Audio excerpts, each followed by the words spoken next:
आज से 23 साल पहले 11 सितंबर 2001 सुबह के करीबन 8:30 बजे न्यूयॉर्क सिटी में अमेरिकन एयरलाइन फ्लाइट 11 अचानक से वर्ल्ड ट्रेड सेंटर कॉम्प्लेक्स के नॉर्थ टावर में जाकर क्रैश कर जाती है। इस क्रैश के ठीक 17 मिनट बाद यूनाइटेड एयरलाइन फ्लाइट 175 इसी वर्ल्ड ट्रेड सेंटर के साउथ टावर को भी हिट करती है। इस वक्त तक अमेरिका इस अटैक को समझ भी नहीं पाया था और उसे पता चलता है कि American airline flight 77 Washington DC की ओर तेजी से बढ़ रही है और देखते ही देखते ये फ्लाइट पेंटागन में क्रैश कर जाती है सुबह के करीबन 9:30 बजे तक। अमेरिकन न्यूज चैनल्स को ये पता चलता है कि ये लास्ट हाईजैक फ्लाइट नहीं है, अभी एक और हाईजैक फ्लाइट अमेरिका के आसमान में उड़ रहा था। यूनाइटेड एयरलाइन फ्लाइट 93 चौथा और आखिरी फ्लाइट जो कि तेजी से व्हाइट हाउस यानी अमेरिकन प्रेसिडेंट हाउस की ओर जा रहा था। इस हमले में टोटल 4 अमेरिकन एरोप्लेन्स को हाईजैक कर लिया गया था। इस खतरनाक अटैक में न जाने कितने हजारों लोग मारे गए और करीबन 25,000 से भी ज्यादा लोग इंजर्ड हुए। ये अटैक इस दुनिया के सबसे डेडलीस्ट अटैक्स में से एक है। मगर इस सब के पीछे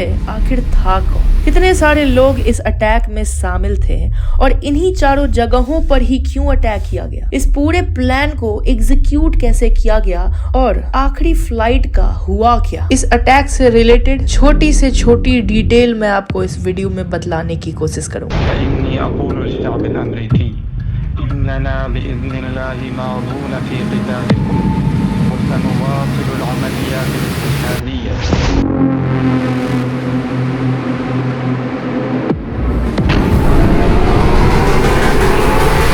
ओसामा बिन लादेन जो अल कायदा का लीडर था, अमेरिका को लेकर एक अजीब सोच रखता था। उसका मानना था कि अमेरिका अंदर से काफी कमजोर है। ये बात उसके एक पुराने साथी अबू वालिद अल मसरी ने बताई जो 1980s और 90s के दौरान अफगानिस्तान में उसके साथ था। मसरी याद करता है कि 9/11 से पहले बिन लादेन का भरोसा बढ़ता जा रहा था कि अमेरिका एक पेपर टाइगर है, दिखने में ताकतवर पर असल में कमजोर। बिन लादेन अमेरिका के बारे में ऐसा क्यों सोचता था, उसके पीछे कुछ सबूत भी थे। उसने कहा, देखो 1983 में बेरट में मरीन्स बेस पर एक भयंकर बॉम्ब ब्लास्ट हुआ था जिसमें 241 अमेरिकन सोल्जर्स मारे गए थे। उसके बाद अमेरिका वहां से भाग गया। सिर्फ यही नहीं, बिन लादेन सोमालिया की 1993 वाली घटना का भी जिक्र करता था जब मोगादिशु में 18 अमेरिकन सोल्जर्स मारे गए थे और अमेरिका ने वहां से अपनी सेना हटा ली थी। और वियतनाम वॉर का अंजाम भी उसके विचार को और मजबूत बना गया जब 1970s में अमेरिका ने वहां से अपना हाथ उठा लिया था। इन सब घटनाओं से बिन लादेन और भी ज्यादा यकीन करने लगा कि अमेरिका डरपोक है और अगर उस पे बड़ा हमला किया जाए तो वो भी पिछले वॉर्स की तरह ही पीछे हट जाएगी। और यही सोच आगे चलकर 9/11 अटैक की वजह बनी। खालिद शेख मोहम्मद, जिसे लोग बाद में KSM कहने लगे, खास करके 9/11 कमीशन रिपोर्ट और मीडिया में, ये वही शख्स था जो 9/11 अटैक का मास्टरमाइंड था। KSM ने अपना बचपन कुवैत में बिताया था। जब वो सिर्फ 16 साल का था तभी उसका झुकाव मुस्लिम ब्रदरहुड की तरफ हो गया और उसने इस संगठन का हिस्सा बनने का फैसला लिया। फिर अपनी पढ़ाई के लिए वो अमेरिका गया जहां उसने north Carolina agricultural and technical state university से 1986 में अपनी डिग्री हासिल की। लेकिन अमेरिका से वापस आने के बाद उसका सफर एक अलग मोड़ ले लेता है। वो सीधा पाकिस्तान पहुंचता है और वहां से अफगानिस्तान, जहां उसका एक ही मकसद होता है, सोवियत यूनियन के खिलाफ जिहाद लड़ाना। 1979 में जब सोवियत यूनियन ने अफगानिस्तान पर हमला किया तब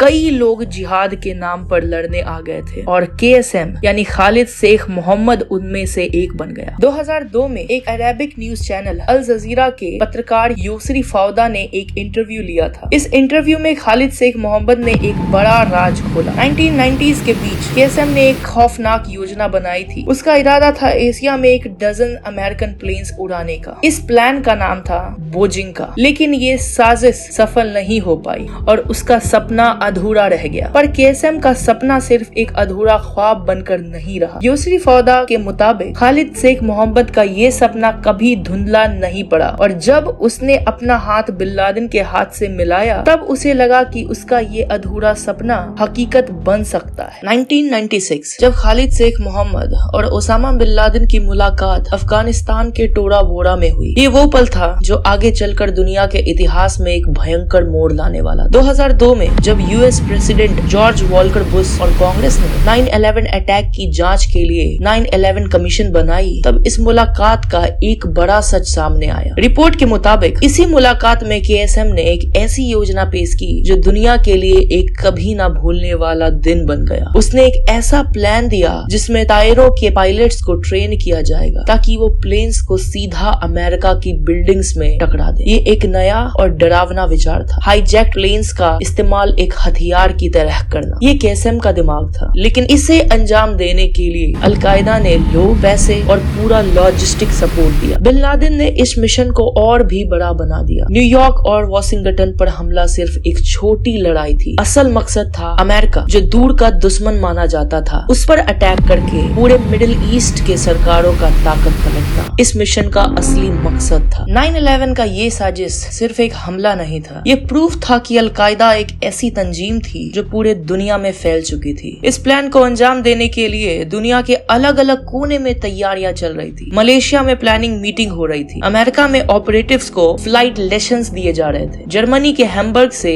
प्लॉट के लीडर्स इसे कोऑर्डिनेट कर रहे थे। दुबई से पैसों का लेन देन चल रहा था और मिडिल ईस्ट के अलग अलग देशों से सुसाइड ऑपरेटिव्स भर्ती किए जा रहे थे। और इन सब के पीछे जो मास्टरमाइंड था वो अफगानिस्तान में बैठे अलकायदा के लीडर्स थे जो इस पूरे साजिश को कंट्रोल कर रहे थे। ये एक दुनिया भर में फैला हुआ मिशन था जिसका एक ही मकसद था, अमेरिका पर एक ऐसा हमला करना जो उसकी ताकत को हिला कर रख दे। 9/11 मिशन का एक बड़ा हिस्सा जर्मनी के हैम्बर्ग में तैयार हुआ। यहाँ एक छुपी हुई ग्रुप थी, हैम्बर्ग सेल, जिसमें 4 बड़े प्लानर्स और पायलट्स शामिल थे। इन्हीं में से एक था मोहम्मद आता, जो आगे चलकर 9/11 का लीड हाईजैकर बना। 1999 में एक दिन जर्मनी के एक ट्रेन में एक अजीब मुलाकात होती है। हैम्बर्ग सेल के ये लोग एक इस्लामिस्ट मिलिटेंट से टकरा जाते हैं जो उनसे चेचन्या में जिहाद लड़ाने के बारे में बातचीत शुरू कर देते हैं। ये एक आम बातचीत नहीं थी, यहाँ एक नया रास्ता दिखाने वाली मुलाकात हुई। उस मिलिटेंट ने उनकी मुलाकात जर्मनी में रहते एक अलकायदा ऑपरेटिव से करवा दिया। उस आदमी ने समझाया कि चेचन्या पहुंचना मुश्किल है क्योंकि उस टाइम जॉर्जिया में ट्रैवलर्स को अरेस्ट किया जा रहा था, लेकिन उसने एक और रास्ते का सुझाव दिया, अफगानिस्तान जाओ। ये एक छोटी सी बातचीत थी, लेकिन इसी ने हैम्बर्ग सेल को अफगानिस्तान ले जाने का फैसला करवा दिया, जहां वो अलकायदा से डायरेक्टली जुड़ गए और 9/11 अटैक्स की तैयारी शुरू हो गई। अलकायदा के डेवलपमेंट में अफगानिस्तान का बहुत बड़ा हाथ था, लेकिन जो चीज 9/11 के प्लॉटर्स को और भी खतरनाक बना रही थी वो था उनका वेस्टर्न देशों में गुजरा हुआ वक्त। जो 4 लोग हाईजैक्ड प्लेन्स को उड़ाने वाले थे उनमें से 3 और एक और आदमी जिसका नाम रमजी बिनालसिव, जो इस साजिश का एक की प्लानर था, ये लोग सबसे ज्यादा रेडिकल हैम्बर्ग में ही बने। हैम्बर्ग की जिंदगी ने उनके दिमाग में एक जहर घोला। वहाँ उनको डिस्क्रिमिनेशन और अलग थलग होने का एहसास हुआ, चाहे वो असली था या सिर्फ उनका दिमाग का वहम। यही दर्द धीरे धीरे नफरत में बदल गया। अपने आसपास की दुनिया से अलग होना शुरू कर दिया उन्होंने और एक दूसरे को रेडिकल विचारों से भरने लगे। आखिरकार ये दोस्तों का छोटा सा ग्रुप एक बहुत बड़ा फैसला ले लेता है, बिन लादेन के ग्लोबल जिहाद में शामिल होने का। 1999 में ये सब अफगानिस्तान की तरफ निकल पड़ते हैं, अलकायदा को ढूंढने और अपनी लड़ाई का हिस्सा बनने के लिए। ये सफर नफरत से भरे सोच को अंजाम देने का था, एक ऐसी साजिश जो पूरे दुनिया को हिला कर रख देने वाली थी। मोहम्मद आता और उसके साथी जो वेस्टर्न देशों में पढ़े लिखे जिहादिस्ट थे, बाकी भर्ती किए गए लोगों के मुताबिक ज्यादा समझदार और केपेबल थे। उन्हें न्यूयॉर्क और वाशिंगटन पर हमला करने के लिए सबसे बेहतरीन चॉइस माना गया। इसी वजह से बिन लादेन ने खुद आता को इस पूरे ऑपरेशन का लीडर बना दिया। ज्यादातर हाईजैकर्स सऊदी अरेबिया से आए हुए थे और उन्होंने अमेरिका को पहले से ही अपना बेस बना लिया था। ये लोग छोटे छोटे ग्रुप में ट्रैवल किया करते थे ताकि किसी को भी इन पर कोई शक ना हो। इनमें से कई लोगों ने कमर्शियल फ्लाइट की ट्रेनिंग भी ली ताकि वो प्लेन्स को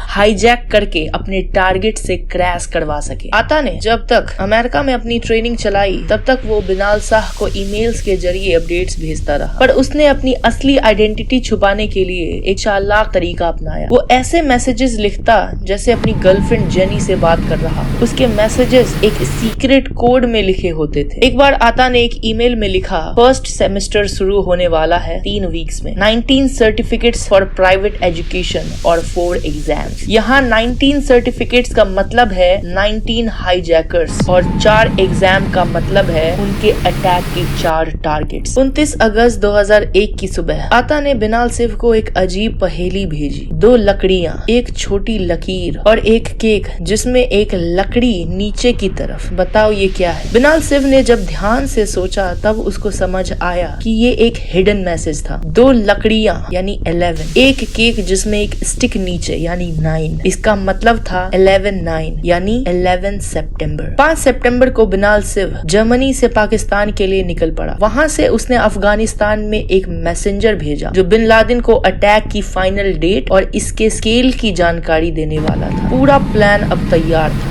बस एक आखिरी काउंटडाउन बाकी था। 11 सितंबर 2001, एक ऐसा दिन जो दुनिया के इतिहास में हमेशा के लिए लिखा जाने वाला था। सुबह सुबह 4 अलग ग्रुप ने ईस्ट कोस्ट के 3 एयरपोर्ट से 4 डोमेस्टिक फ्लाइट्स में बोर्ड किया। जल्द ही प्लेन्स ने हवा में उड़ान भरी, लेकिन किसी को भी ये अंदाजा नहीं था कि ये सफर मौत का एक खौफनाक खेल बनने वाला है। हवा में जाते ही हाईजैकर्स ने क्रू को काबू कर लिया। कहा जाता है कि कुछ क्रू मेंबर्स को बॉक्स कटर से भी मारा गया। उसके बाद हाईजैकर्स ने प्लेन्स का कंट्रोल अपने हाथ में ले लिया। ये बड़े जेट प्लेन्स थे जो वेस्ट कोस्ट के लिए जा रहे थे और उनके फ्यूल टैंक्स पूरे भरे हुए थे, एक ऐसे हमले के लिए जो दुनिया ने पहले कभी नहीं देखा। सुबह के 8:46 पहला प्लेन अमेरिकन एयरलाइन फ्लाइट 11 जो बोस्टन से उड़ा था सीधा न्यूयॉर्क सिटी के वर्ल्ड ट्रेड सेंटर के नॉर्थ टावर से जाकर टकरा गया। लोगों ने पहले इसे एक प्लेन का एक्सीडेंट समझा। उन्हें लगा ये क्रैश हो गया शायद पायलट की गलती से, लेकिन सिर्फ 17 मिनट बाद 9:03 पर दूसरा प्लेन यूनाइटेड एयरलाइन फ्लाइट 175 जो ठीक पहले प्लेन की तरह बोस्टन से उड़ा था साउथ टावर से जाकर टकरा। अब ये कोई दुर्घटना नहीं थी, ये एक हमला था। अमेरिका अब एक जंग के बीच में था। दोनों टावर्स जलने लगे, अंदर काफी लोग फंस गए थे। जो लोग इम्पैक्ट जोन के ऊपर फंस गए उनके पास कोई रास्ता नहीं बचा। कुछ लोगों ने अंदर आग में जलने की जगह खिड़कियों से कूदकर अपनी जान दे दी। यह बेशक एक दिल दहला देने वाला मंजर था। फिर 9:37 पर तीसरा प्लेन अमेरिकन एयरलाइन फ्लाइट 77 जो डुलिस एयरपोर्ट वाशिंगटन डीसी से उड़ा था पेंटागन के साउथ वेस्ट साइड से जाकर टकरा गया। पेंटागन की उस सेक्शन में आग लग गई और हर जगह अफरा तफरी मच गई। अब अमेरिका में टोटल इमरजेंसी चालू हो चुकी थी। फेडरल एविएशन अथॉरिटी ने देश भर में सारे प्लेन्स को ग्राउंड करने का हुक्म दे दिया, लेकिन सिर्फ 1 घंटे के अंदर 10:03 पर चौथा और आखिरी प्लेन यूनाइटेड एयरलाइंस फ्लाइट 93 जो न्यूयॉर्क न्यू जर्सी से उड़ा था पेंसिल्वेनिया के सैंक्सविले के पास एक खुले खेत में क्रैश हो गया। लेकिन इस प्लेन की कहानी अलग थी। इस फ्लाइट के पैसेंजर्स ने हाईजैकर्स के इरादों को समझ लिया था। उन्होंने अपने मोबाइल फोन से बाहर की दुनिया से संपर्क किया और जाना कि न्यूयॉर्क और पेंटागन पे पहले ही अटैक हो चुका है। ये जानकर उन्होंने तय किया कि वो लड़ेंगे। प्लेन के अंदर एक आखिरी जंग हुई जिसमें पैसेंजर्स ने हाईजैकर्स को हराने की कोशिश की। प्लेन अपने असल टारगेट तक नहीं पहुंच सका और वो खुले खेत में गिर गया। शायद उनकी कुर्बानी और हिम्मत की वजह से एक और बड़ा विनाश टल गया। बस कुछ ही घंटों में अमेरिका और पूरे दुनिया का चेहरा बदल चुका था। 9/11 सिर्फ एक दिन नहीं था, ये एक ऐसी दास्तां थी जो हर एक इंसान की यादों में हमेशा के लिए छप चुकी थी। वर्ल्ड ट्रेड सेंटर का साउथ टावर जो भारी डैमेज झेल चुका था एक ओर से गिर गया और सिर्फ 29 मिनट बाद नॉर्थ टावर भी ढह गया। पूरा लोअर मैनहट्टन एक भयंकर धुएं और मलबे के बादल में डूब गया। लोग जान बचाने के लिए सड़कों पर दौड़ रहे थे, लेकिन मलबे और धूल के बादल उनका पीछा कर रहे थे। कई ऑफिस वर्कर और लोकल लोग घबरा कर भाग रहे थे, चीख रहे थे, समझ नहीं पा रहे थे कि ये सब हो क्या रहा है। सिर्फ ट्विन टावर ही नहीं, आसपास के कई बिल्डिंग्स भी बुरी तरह से डैमेज हो गए थे इस अटैक में, और कुछ तो धीरे धीरे गिरने भी लगे। और जो आग लगी थी वो सिर्फ एक पल का गुस्सा नहीं था, वो इतनी तेज थी कि वर्ल्ड ट्रेड सेंटर की जगह पर 3 महीने तक धुआं उठता रहा। एक शहर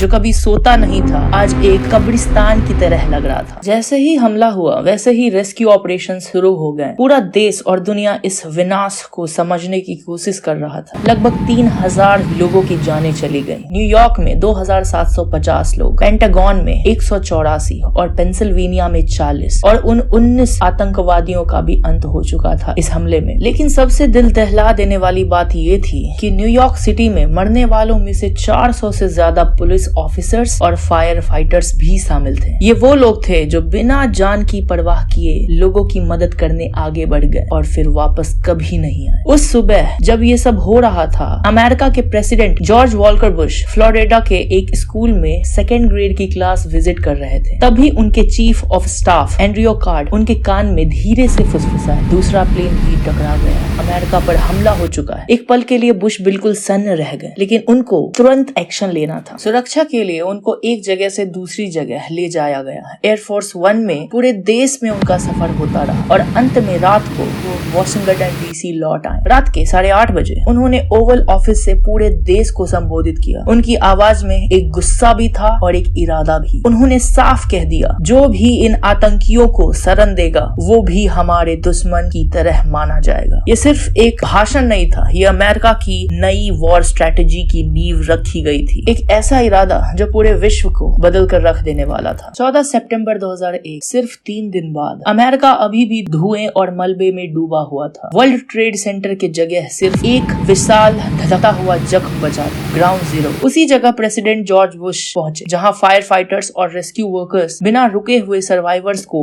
ढूंढने की कोशिश कर रहे थे। उनकी आंखों में थकान थी, लेकिन हिम्मत अभी जिंदा थी। एक टूटे फूटे फायर ट्रक के ऊपर चढ़कर बुश ने एक बुल हॉर्न उठाया। वो अपनी आवाज उन लोगों तक पहुंचाना चाहते थे जो बेइंतहा दुख और गुस्से में थे। तभी एक वर्कर उनसे बोला, हमें सुनाई नहीं दे रहा। और तब बुश ने अपनी प्रेसिडेंसी का एक सबसे यादगार सेंटेंस कहा, मुझे तुम्हारी आवाज सुनाई दे रही है, पूरी दुनिया तुम्हारी आवाज सुन रही है, और जो लोग इन बिल्डिंग्स को गिराने के जिम्मेदार हैं वो भी हम सब की आवाज बहुत जल्द सुनेंगे। ये सिर्फ शब्द नहीं थे, ये एक पूरे देश की भावना थी, एक वादा था कि अमेरिका चुप नहीं बैठेगा। इस जज्बे का असर भी दिखा। बुश की पॉपुलैरिटी 55% से सीधा 90% तक पहुंच गई, जो किसी भी अमेरिकन प्रेसिडेंट के लिए एक रिकॉर्ड था। ये एक नया मोड़ था, एक नया अमेरिका था जो अब जवाब देने के लिए तैयार था। धन्यवाद।